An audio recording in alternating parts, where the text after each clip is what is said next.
Hello, everybody. Welcome to the podcast. I'm here with Adam Winters. I'm Joe Gould, and we're looking at the Frostyverse of Rankin Bass. It's shocking there is a Frostyverse. Oh, yeah. Just wait till it goes public domain. They'll have all kinds of fun with this stuff. Isn't Frosty the Snowman already public domain? Oh, wait till the Rankin Bass versions go. Well, that wouldn't be until, if this is in 1960 whatever, 69, copyright, that's going to be, we're about dead from old age by the time this thing goes public domain. I hope that they have figured out ways to regrow every organ needed for me to reach the public domain of Frosty's Winter Wonderland. I want the horror movie version of that Jack Frost. Man, I want. So in the words of Andy Griffith, you've heard the story of when Frosty came to life. Have you ever heard the story of when Frosty took a wife? That does have a bit of a horror vibe to it for me. Even with Andy Griffith saying it, it was just something about it unsettling. So we're looking at Frosty the Snowman from 1969 and Frosty's Winter Wonderland from 1976. I'm surprised that they waited 7 years for a sequel on that. Wait, what was the difference on the years? 69 and 76, you said? Yeah, so good 7 years for a 25-minute sequel. Before we get into it, maybe you haven't experienced it. I had never seen Winter Wonderland in its entirety. I don't recall it ever being on network TV, even though it felt like Frosty the Snowman was on every year. And when I look at the DVD releases, very rarely are they packaged together.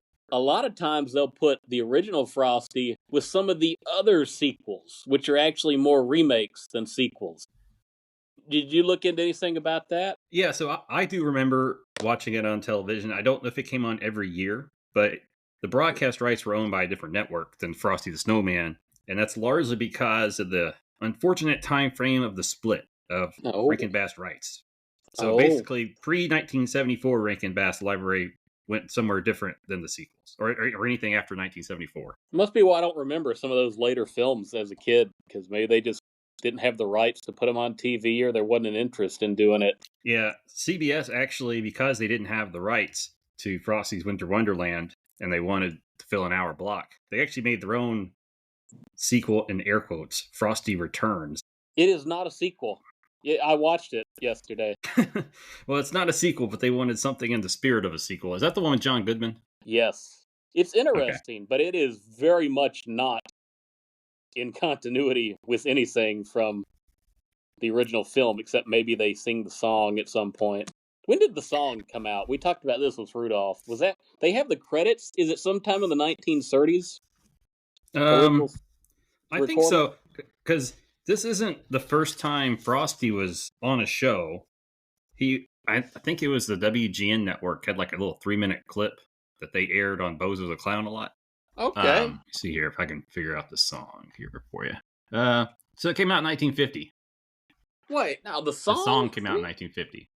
Yeah. What am I thinking? It was written the year after they wrote Rudolph the Red-Nosed Reindeer the year before. I'm thinking of Walking in a Winter Wonderland, which they sing in the sequel and credit, but that was in the 1930s, because it talks about building a snowman. Parson Brown. Gotcha. So the sequel adapts that song, which I assume is in the public domain now. So I guess the song isn't public domain. He has 2 eyes made out of coal, like the song says, a button nose, and a corn cob pipe, but no carrots are involved. A lot of people think of carrots when you think of snowmen. What does he wear? Does he have a scarf on in this movie, or is that for the sequel? He definitely has a scarf in the sequel. He's got a scarf on the soundtrack, because the soundtrack is Santa Claus is Coming to Town and Frosty the Snowman. It's basically all the audio from the show, including the songs. And he has a scarf. It came out in 1970. He at least required the scarf, worst case, between the movie and the soundtrack. Must have been his Christmas present from Santa to keep him warm, which is obviously, that's what Frosty wants, to stay warm. Yeah. Let me see here. No scarf. He got it when he did the CD cover, the vinyl cover. He's butt naked other than his hat and his pipe. Kind of creepy. Yeah. Well, yeah. He eventually reproduces. I've forgotten how that all works. I don't really want to know. He intends to reproduce. I don't know. That's a flash forward scene of what they want.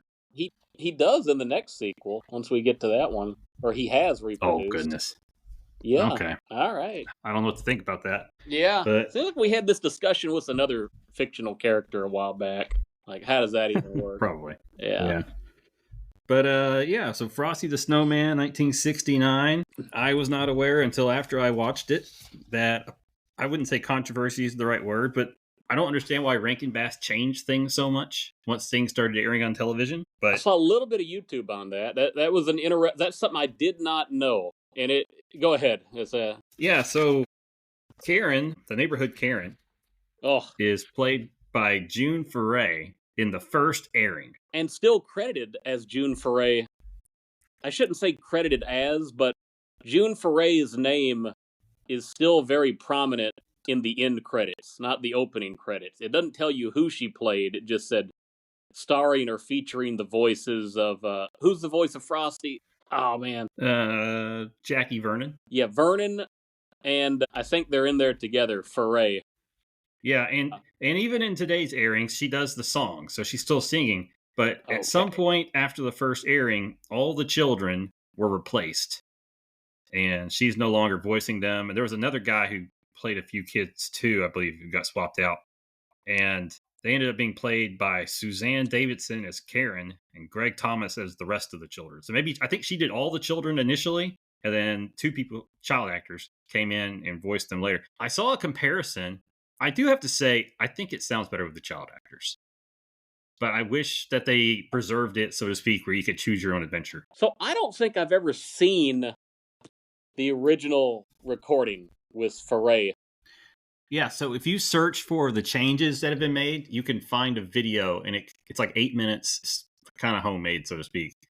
But it plays all the sequences back to back, and the 1969 and then later edits. It's definitely it's kind of jarring actually. I heard something on somebody's YouTube video that I didn't finish. When Frosty aired originally, I think it was CBS, and it was there to fill out a programming block with the Charlie Brown Christmas, the first one. Yes. And I guess it was on year 5 or something, Charlie Brown, and when Frosty debuted. And there was at least some talk in the video, I don't know how legitimate it was, that somebody at CBS thought that the Frosty cartoon should be more like Charlie Brown. And so they went with real child actors, which is what almost every Charlie Brown film has done.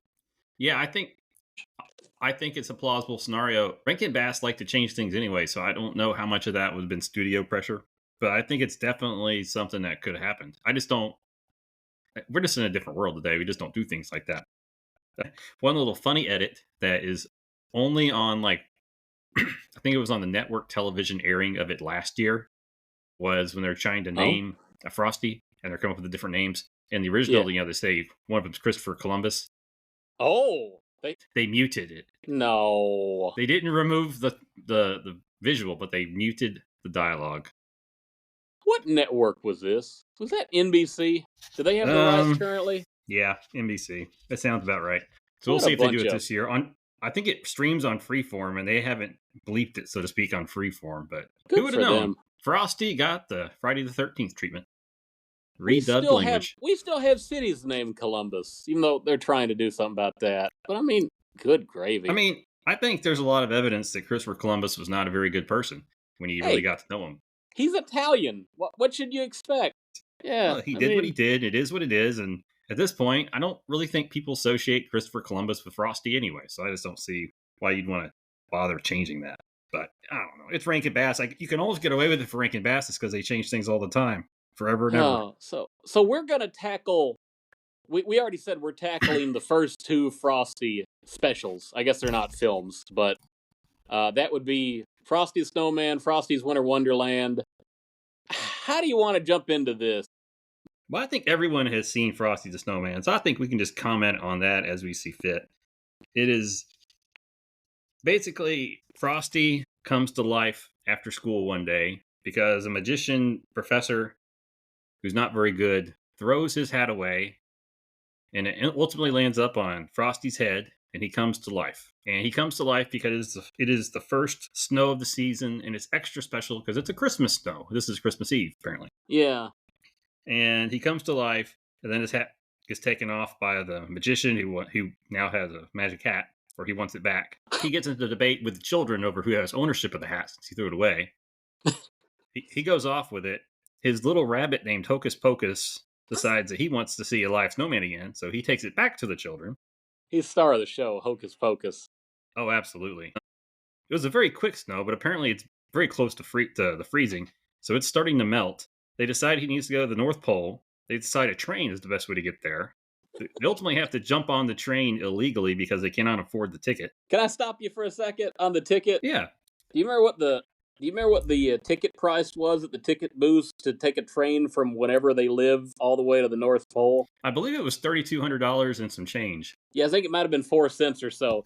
If that's legitimate, what the price was for a long train ticket in 1969, is it any wonder that nobody wants to travel by rail anymore? I always heard train travel, even though way slower, is way cheaper than airplane tickets. I have to say, though, I don't know what path you would be taking to get wherever they're at He to listed the North Pole. I mean, they were going to go through Saskatchewan, Canada, and they were going to go through Nome, Alaska, like Balto, and there were some other stops on the way, but they're going to make their way all the way up to the North Pole. I feel like you need a boat ride somewhere in the middle, but, whatever. It's possible, yeah. I don't think a train would take you all the way there. He did mention a stop-off somewhere, so maybe that's where you get on the Polar Express somehow. Possibly.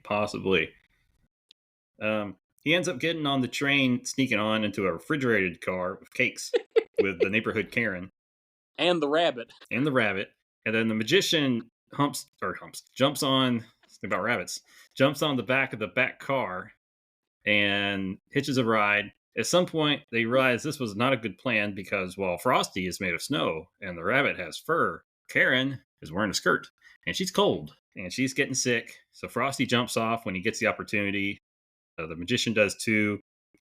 He is carrying her through the woods as she's dying of hypothermia. The magician falls off, by the way. He takes a tumble. He did not jump with style. He takes a tumble down that mountain. Yeah, he's kind of knocked out for a while, actually. What's his name? Hinklebottom? Or Hinkle? Professor Hinkle. I don't understand why he's a professor. Well, he's professing magic. Why don't they just have a bad magician? Like, it's overcomplicated. He needs a title. The Magnificent Hinkle. That works. Yeah. Or Magic Man Hinkle. Magic Man Hinkle. There you go. I don't know. But anyways, Frosty eventually gets some wildlife to build a fire for Karen. Didn't they already have it built? No, they were trimming the tree. It was a bunch of random animals. The animals were getting ready for Santa Claus to come. Okay. Yeah. Does he deliver to woodland creatures? Apparently. I mean, how does he know if they've been good or bad? Can animals be bad? I guess so. They're wild animals, though. It's a lot harder to define when they're wild. Yeah, I mean, I feel like unless you got some kind of cannibalism going on, I feel like you're probably in the clear as an animal. All right. I mean, if some person comes up to you in the forest and you bite them, I think you're in the clear. That's my opinion. Karen and the fire. The animals make a fire for the neighborhood Karen. Eventually, Hinkle comes up, and man, this is he didn't strike you as a homicidal individual until now. He wants that $1 million. Theoretical $1 million. He puts out the fire, which has nothing to do with him getting the hat back. He's trying to kill the kid. You would think he would want the fire, too, after what he's been through. This is not a G-rated show. Proceed. So he tries to kill the kid. He takes the hat. Does he take the hat? I'm confusing myself. He never takes it off at this point, because that's the problem. No. He can't get it. Frosty grabs the girl and slides down the hill. And that's when he gets to the greenhouse. What's the Jimmy Durant? He calls it belly womping. The fastest belly whomper. It sounded like something inappropriate to do with a kid on your back, so I don't know. She's not on the belly. The snows go across the belly. So, okay. He quickly outdistances the magnificent Hinkle. He gets down the hill. He decides he wants to go in and look at the pretty flowers just for a minute. What? Hold on. He knew that's where he needed to take Karen, but he thought he should go in with her, and that was his mistake. Yeah. She needed to go into the greenhouse to warm up, and he wanted to go in and see the pretty flowers for a minute and lose a little weight. But he wasn't going to stay very long. Yeah, I was like just concerned about her. Oh, no. Okay. I mean, that's why they're there, though. But then Hinkle arrives and he shuts the door, locks him inside. At the same time, the rabbit has found Santa, informed him of the plan. Santa speaks perfect rabbit, understands it all. They go down to the greenhouse, but alas, too late. Frosty's a puddle. It's a really good scene, the way they do it. They just cut to the puddle that has a little reflective quality. Karen Oh, crime. What happens when children tears mixes with melted Christmas snow? I was hoping that he would have like a human leg or something when he came back to That's a life, but no, good question. they kept it clean. Legitimate. Yeah. And Santa shows up, says, he's special Christmas snow. He'll return next year. She's like, I don't really want to wait that long. He's like, all right, I got you. So he opens up the door. The Christmas wind comes in. That's it. Yeah. And the wind sucks up all the water off the floor, carries it outside, and Frosty is reanimated. I feel like they could have reanimated him where he was at and just have him walk out, but whatever. Yeah. And then Hinkle says, I want the hat. And Santa says, look, you little prick, leave the hat alone, or you're never going to get a Christmas present again. And if you want one this year, you better take your rear end back home and write down 1 trillion times something to the effect of, I'm going to be good. And he's excited about this punishment and is happy to go do it. He's been redeemed, apparently. So Hinkle is very concerned that he won't get any more magic accessories. What do we want to call them? Like trick cards? That he'll no longer get any annual Christmas gifts from Santa, which seem to be entirely built around his career as a bad magician. So he's dependent on Santa Claus Christmas gifts. But on the other hand, if you're already as crazy and committed as Professor Hinkle, number one, do you really expect to be off the naughty list? Number two, you're thinking the hat will earn you $1 million. If you just want to buy your cheap cards, and maybe $1 million would be, but he's already lost at this point. The game is up. That's the rub, whatever you want to say. He's out. So I guess he's hedging his bets that maybe Santa Claus can bring him a new magician's hat, maybe even one that'll match his 3-piece suit. Yeah, I mean, I don't understand. So you can say I'm sorry 1 trillion times, and that gets you off the hook for attempted murder? Well, this goes back to my frustration with the Miser Brothers Christmas and the North Wind or whatever, who multiple times tried to murder Santa Claus and frame somebody else for it. He gets chores as punishment. He has to wash a lot of dishes. So this Professor Hinkle here, he's committed child endangerment, maybe worse. He's very close to committing kidnapping. I guess he does if he shuts up a kid in a greenhouse and won't let him leave. I think that's a legal definition of kidnapping. And I don't know the ethics of it, but he definitely commits frosticide, right? He melts a living snowman. Either that or some kind of satanic ritual as he has snatched the soul of the snowman. But yeah. He deserves more punishment than what he gets. It's just one of those things where the movie here does not leave you satisfied that the villain truly got comeuppance. My favorite part of the movie was watching him fail, and in the end, it's like, well, never mind, just don't worry about it. Well, when they have the parade at the end, he's in the parade with a new hat, so apparently he got his way. I didn't notice that. Yeah. Wow. He didn't even get bit by the rabbit. That's too bad. What happens to the rabbit in the end? I forgot. Hocus pocus. I mean, I don't know. Maybe he got eaten by a squirrel. Is he in the parade? I think so. I didn't write the notes, but the notes say yes. Okay. So Santa revives Frosty, drops Karen off at her neighborhood house, takes Frosty to the North Pole. Drops her on the roof. Kid with pneumonia is dropped off on the roof. And then it takes Frosty to the North Pole, who promises he'll return every year. And on Christmas Day.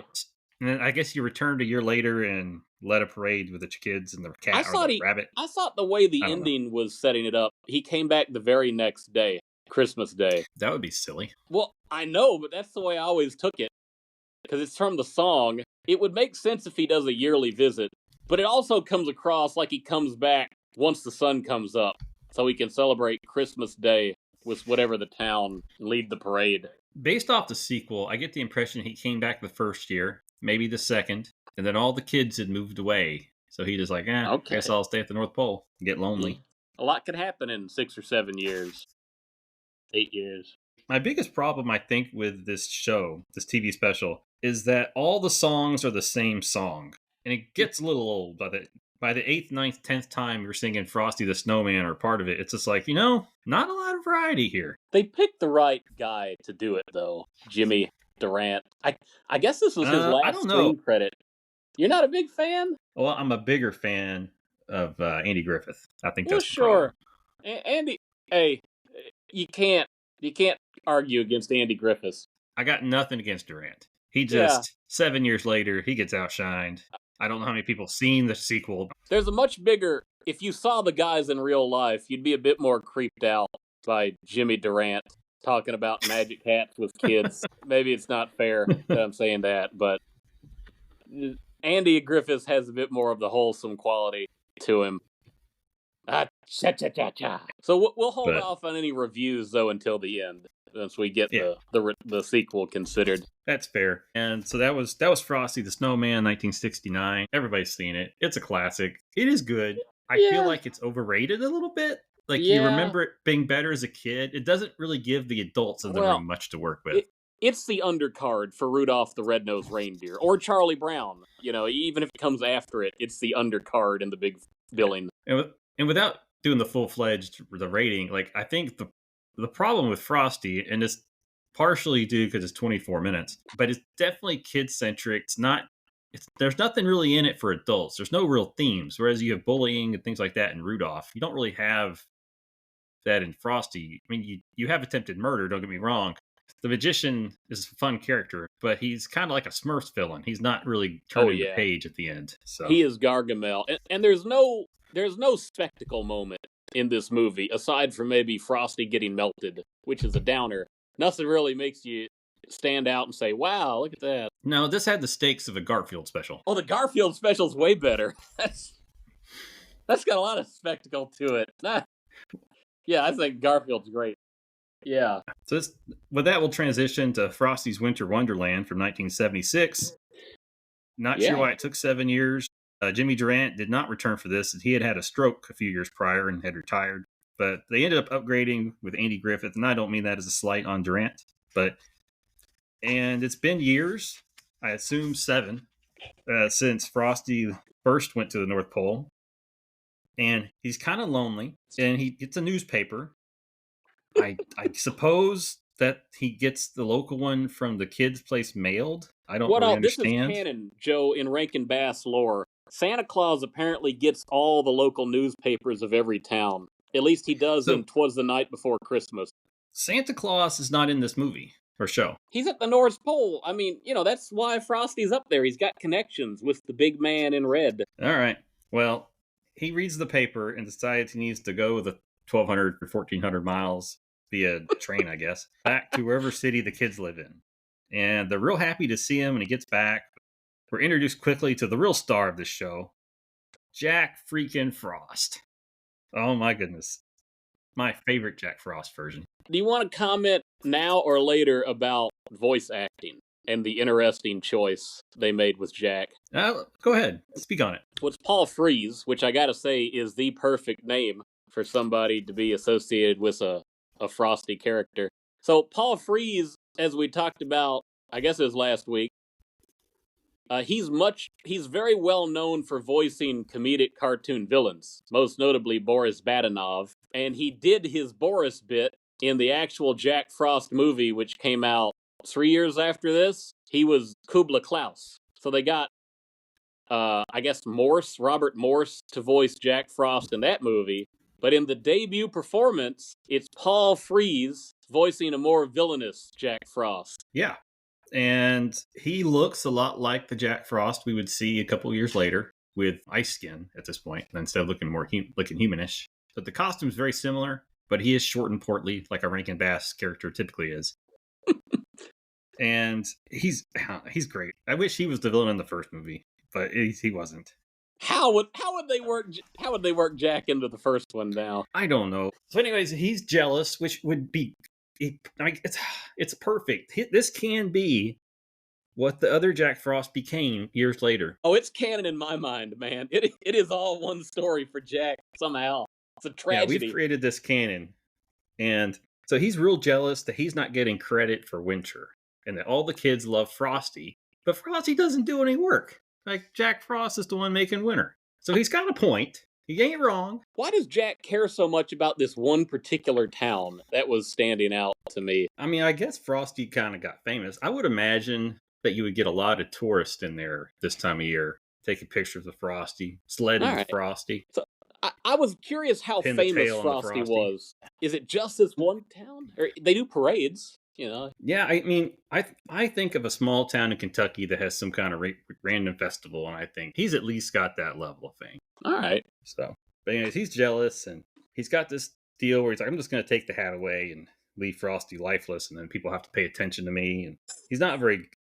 He's maybe Jack Frost later in life became a better villain, but you could tell he's getting his legs underneath him in this one. He's like a baby deer villain. It's just not very good at it. So he uses his wind to try to steal the hat, but he ends up stealing the hat off the horse instead. Frosty's got a horse in this, two horses in this movie actually. Oh, there's a good continuity bit where Frosty is giving the kids a sleigh ride, and he refers to it as a one horse open sleigh. And the kids point out there's two horses. There's a male and a female horse. Frosty said he was never any good at counting, and he's not, because in the first movie he tries to use his fingers to count to 10, and once he gets past 5, he gets the rest of them all jumbled up. So that's there's continuity here about Frosty not being able to count very well. Yeah, but I think there may be some kind of reading disorder going on too, because he goes to do a figure 8 and he makes a figure 9. It's not a good 9 either. No, and it's like more proof he can't count. I'm thinking that doesn't prove he can't count. That means he doesn't know what an 8 is. That's fair. No, it's so you gotta put the work in, Frosty. You gotta put the work in. If you don't even know what the numbers are, you can't count. He's got all the time in the world at the North Pole, you would think. I guess but he can read a newspaper. How's he reading the newspaper and he doesn't know what the 9 is? 9 and 8. I don't know. So he steals the horse's hat, goes and plays in another city for a while. They rate Jack off for a little bit. And then Frosty has a heart-to-heart with the kids when they go home one night, and he says, I miss you guys. When shall I go home? And they're like, well, you need a wife. Oh, boy.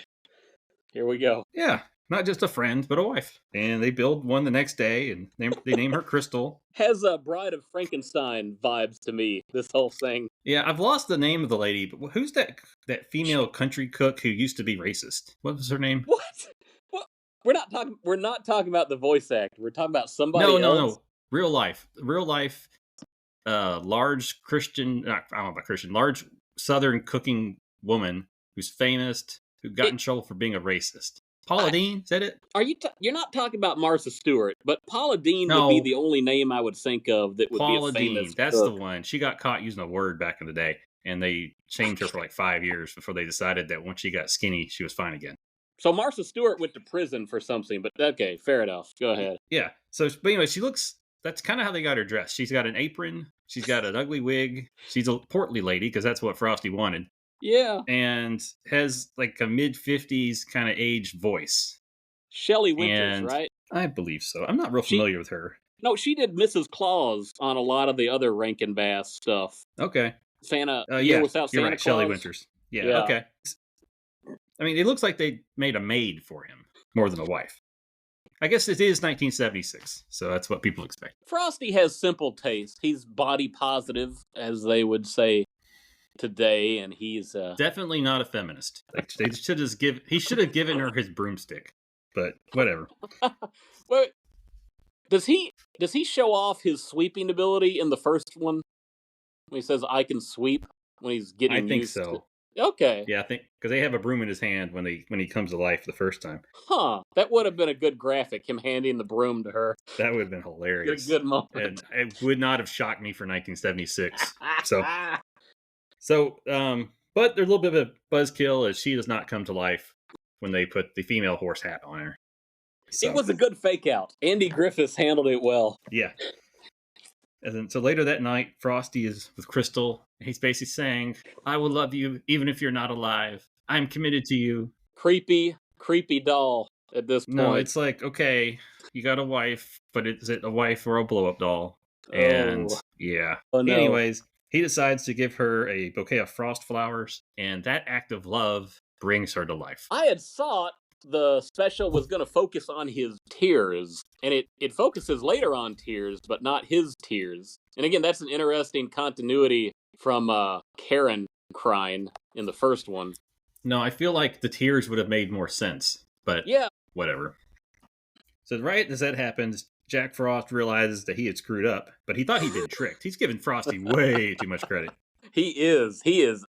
They give him the angry eye bit when he's up on the mountaintop. Oh, the bright red, evil eyes. It was great. Oh, man. That would have been stop motion magic. I wish they had transitioned to stop motion for like 10 seconds. So Jack tries again, blows the hat off Frosty's head. He's lifeless. Crystal's like, WTF, what's going on here?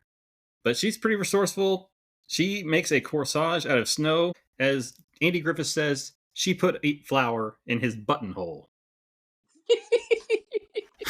Were tears involved? I don't think she had time to cry yet. I don't know if her eyes were quite as human-esque as his either. But yeah, she puts a flower in his buttonhole. And that is not as rude as it sounds, as it's on his chest.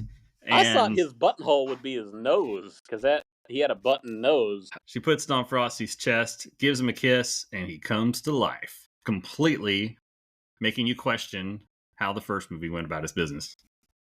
It's fascinating because the hat is no longer necessary now. It's like Trantor the Troll, getting rid of his milk weakness. And Jack Frost doesn't know what to do at this point, and he makes a curious decision. You know, he even throws the hat right back at Frosty for some reason. I didn't understand that. I think he threw it in frustration, and it's kind of like if you throw something and it's a perfect hit, but you weren't trying to hit it. You're like, I couldn't have done that on purpose if I tried.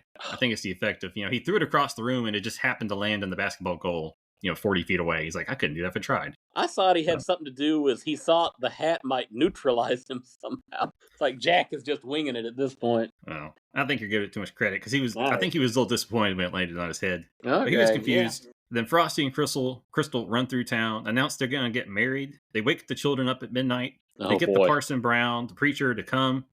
And he's like, well, I don't know if I'm legally able to marry snowmen. Y'all need a snow preacher. That's fair. Dennis Day, the great singer, sometimes voice actor, Dennis Day. Yeah, and they had him do double duty. He was Parson Brown and the Snow Parson.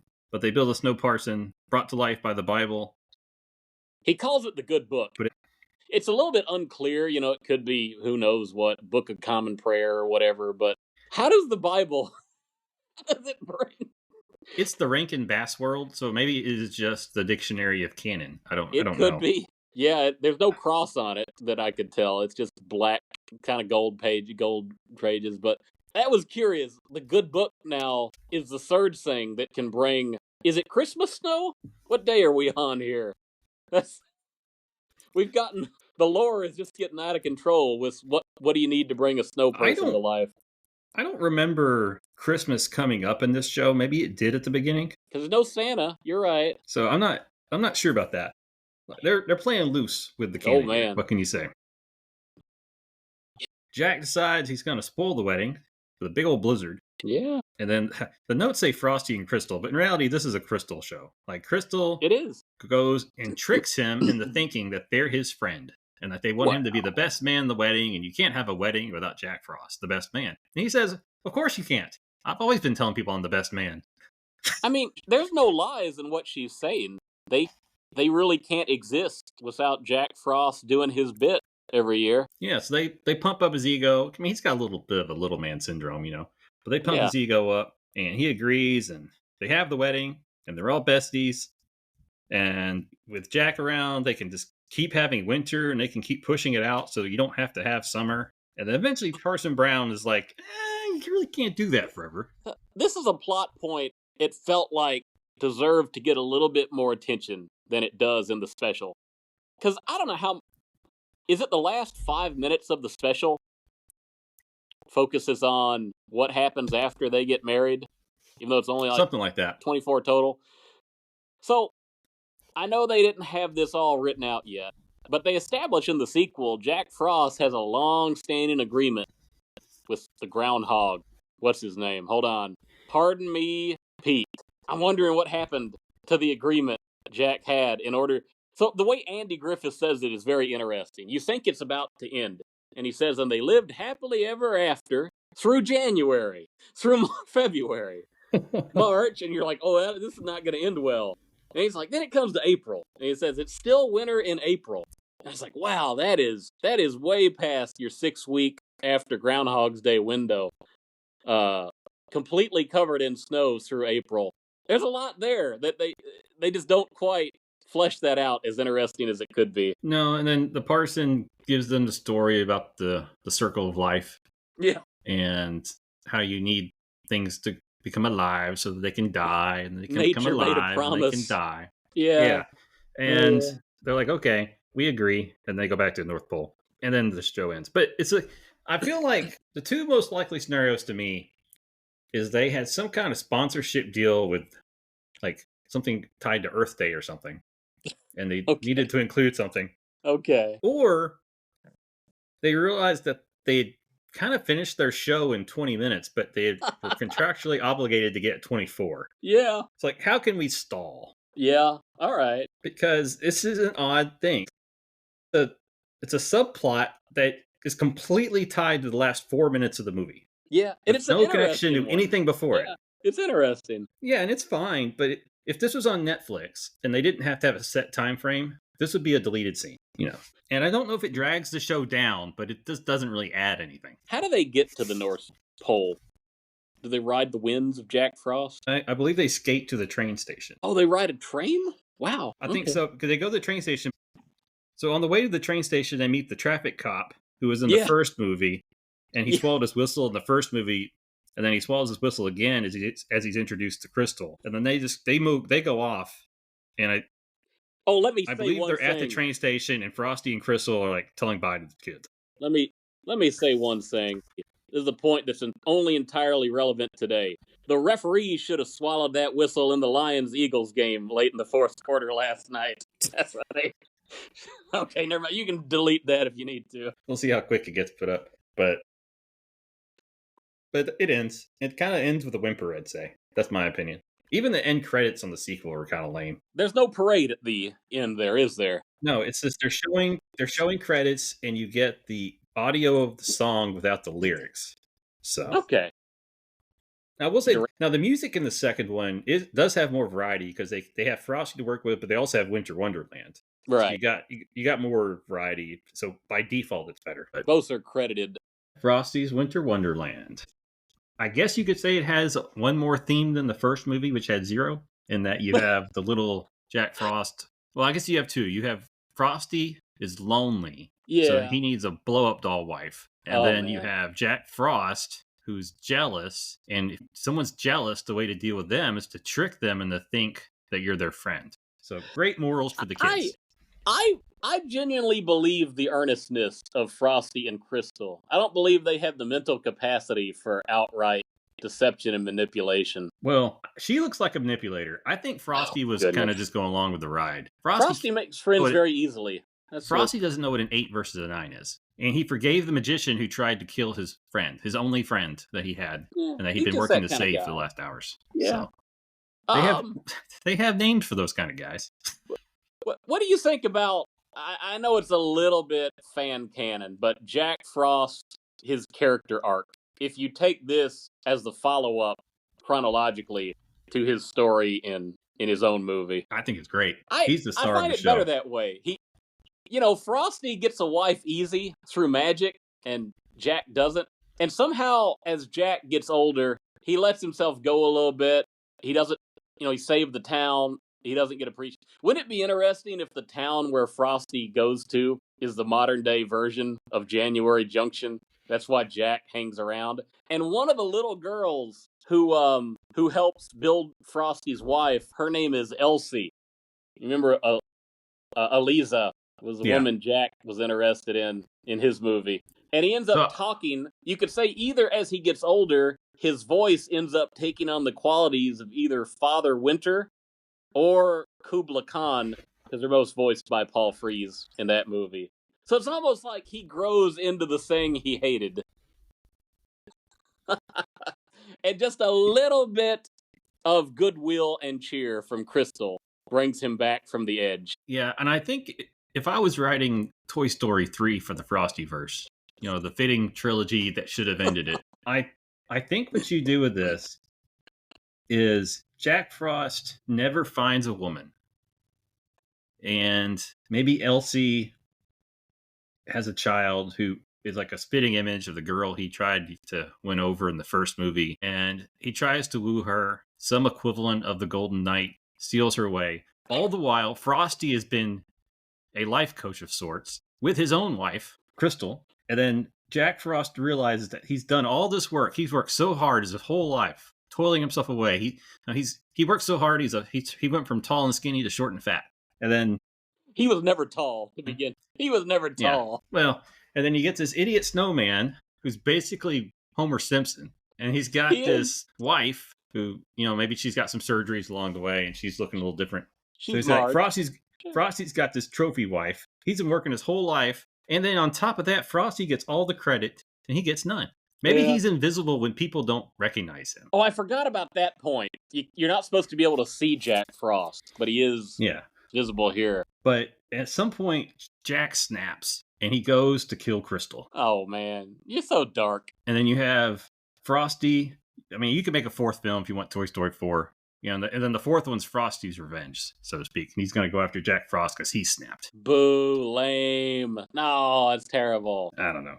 There's something there. There's something to work with. He's not ultimately a villain. You can't make the embodiment of Winter an outright villain, because it makes Winter look bad. All right, well, we'll leave Frosty as a babyface. But I don't know, Jack Frost, he's not stable, man. He's not stable. No, he's not. I grant you that. He's one lonely sprite. What can I say? He's lemon but no lime. So, Frosty's Winter Wonderland. 7-year sequel to Frosty the Snowman. And a lot of people haven't seen it. But it's fun. It's got Jack Frost. It is a little bit harder to find as far as availability. And it's on a few DVDs. But again, most of the DVDs I've seen, they don't put it on the same disc as original Frosty. I know there's at least one comprehensive compilation. It's like a Blu-ray set that I think all of the Rankin Bass is on there. Yeah, I got that. I recommend that for everybody. It's got the best prints, and so it's 4K, and it's got special features on some of the stuff. If you like Rankin Bass, it's definitely the way to go. Because once you get to your third or fourth one, you might as well get the set. It's only like $40 now, I think. Somewhere 40 or 50 for the Something Blu-ray. Like okay. Yeah. So what are we going to rate this off of? Snowflakes is too simple. Tears, or melting tears, or rabbits, hats, wigs, horses. Buttonholes? Buttonholes. We just stick with button noses. You don't. A buttonhole is sort of, it's hard to define what that is. Wouldn't he need that too? What, the button nose? No, a buttonhole. Assuming he is lifelike. It's hard to define what a buttonhole is. Is it just the absence of snow in one part of his body? I guess it would be a hole going to his insides. You can rate yours in buttonholes if you want. I'm gonna go button noses with mine. Something more tangible. We can do button noses. That's fine. Or frost flowers. But nah, I'd go button noses first. Frosty the Snowman. What do you give it? I've never liked it as much as Rudolph when they used to air together on TV. I said it before, I'll say it again. It's a classic, but it's a classic because it rides the coattails of something better, and it gets closely associated with it. And the Jimmy Durant recording of Frosty the Snowman is the version I think of first when I think of the song. And you were right, they make a whole lot of use of that one song in the movie. It lacks a lot as a narrative. Just about every bit of plot tension in the movie happens because of some dumb decision the characters make. And it's not just a dumb decision, it's an unnecessary decision. They don't have to make the choices they make in order for the plot to proceed. And so it's like the writers set everybody up to be as dumb as possible, but they don't call anybody for being dumb. They just expect us all to go along and have our emotions manipulated because we're sad to watch Frosty melt. And after all that, the villain doesn't get proper comeuppance. So I'm torn. I want to give it a 3-button rating, but just on the strengths of Rudolph's coattails and tradition and overexposure and the Jimmy Durant recording, I give the original Frosty 3.5 button noses out of 5. All right. Yeah, I really liked it as a kid. And if I was a kid, I would give it 5 out of 5. Oh, As a never. kid. No, I, I never I saw like that. the rabbit and I like the magician. I thought it was Yeah. fun. I look forward to it. I watched it once a year, Yeah. you know. Hocus Pocus saves the movie. I should have given him credit. Yeah. We have 3 channels in the household at that point, you know. So as a kid, I think it's great. As an adult or anyone over the age of 13, I have to go more like 3. It's the best shows that are timeless and classic are things the entire family can sit down and enjoy, and they can enjoy it for different reasons. And this Yeah. has none of that. I would say it's not particularly well animated, even though I think the characters look fine. There's a lot of oddities in the animation that is not up to the normal standards of what you think of Rankin Bass and their Japanese studio affiliations. Yeah, and apparently they wanted it to look like a Christmas card. It kind of has a vibe of Legend of Zelda: The Wind Waker going on for it. It's almost cell shaded. What is cell? It is cell Yeah, based. well, you know what I mean. But I couldn't decide if it looked poor on the 4K scan because of how they upgraded it or not. Like some of the lines were just really blurred out, and but the Yeah, background colors, like some of the lines were ultra clear, some of the lines were blurred, and a lot of it just looked kind of low I low HD, so to speak. And I just couldn't decide, like, did this just look better before they messed around with it? I noticed the same thing in some of the other Rankin Bass Christmas specials that are hand drawn animation. The cells and the shadows don't blend like they need to with the background for some reason. Yeah. And I don't remember recognizing that as a kid, and I think I would have noticed. Of course, you know, low definition televisions.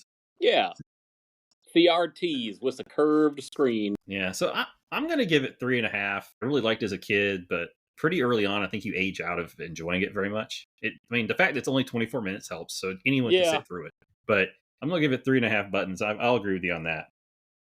Frosty's Winter Wonderland. I want to like this more than I do because the parts that I really like Jack Frost, and I just can't ignore the fact that the plot makes no sense in terms of how these characters come back to life forever after the scenes of the first movie. Like it wasn't like Santa did some magical act at the end of the first movie that no longer required him to have a hat, which would have made sense just for the record. So yeah, and I think it's kind of creepy how he gets the wife. Um, I don't understand why they made her a maid, but yeah, the kids aren't as appealing. They're kind of annoying. yeah. There's no rabbit in this second one. The There's horses are no just no rabbit. rabbit replacements. They're not. Yeah, the horses are not as good. And I didn't see it as much as a kid. It was the kind of the show where I tried to catch it, and whether I did or not was kind of up in the air. So I don't have as much history in terms of I haven't seen it as many times. So it almost gets an extra button just from the fact that it's a little bit more rare. Yeah. It does make you want to chase it out. It's got Andy Griffith. Can I give a Yeah. bad rating to anything with Andy Griffith? Oh, let's see. I don't know. I'm torn on this one. I can't decide if it's better than the first one. The music's better because it's got more than one song. I'm going to go. All right. I'm downgrading Frosty to 3. I'm going to make this one 3.5. Andy Griffith gives it the extra half button. 3.5 for Andy's sake. All right. So I'd never seen this all the way through to my recollection until this year. And so I am glad I did. Somehow, I think it's a little bit more entertaining than the original Frosty, even with the lack of Hocus Pocus. Even with the lack of Santa Claus. Jack Frost is an interesting choice because he's obviously more of a big deal than Professor Hinkle, but he's not as evil as Professor Hinkle. I don't believe you can ever accuse him of actually trying to hurt anybody. Other than Frosty. He doesn't want to kill Frosty. He wants to to snatch his soul. Yeah, I don't know how you interpret that. He's he's not so much greedy, but he is vain. But it's fun to have him in there. It's just a little bit more entertaining to watch when he gets mad. You know, he makes the big evil face. I think it's better animated. The sequel is. I don't know about the animation teams. I didn't look into those specifically. I believe this was probably animated in Japan. I don't know if it was the same studio that worked on the 69 Frosty. And I really enjoy even just the shots of watching the snowflakes fall over the background of the town. And I actually wish there was more of this movie to watch. Whereas with the first Frosty movie, there are times when I watch it and I think, is this thing over yet? Oh, they gotta do that. They gotta watch Professor Hinkle tumble down the hill again. So even though this one is not regarded as a seasonal every year classic like the original seems to be, I think it's as good. And that's saying something since I've seen the first one a lot of times and I've only watched this one once. So I will give it 3, and then I'll take the other half of the button I split from the first movie review. And I'll also give this 3.5 button noses out of 5. All right, well, that's been Frosty the Snowman from 1969 and Frosty's Winter Wonderland from 1976. And it's finally cold outside. Bye bye.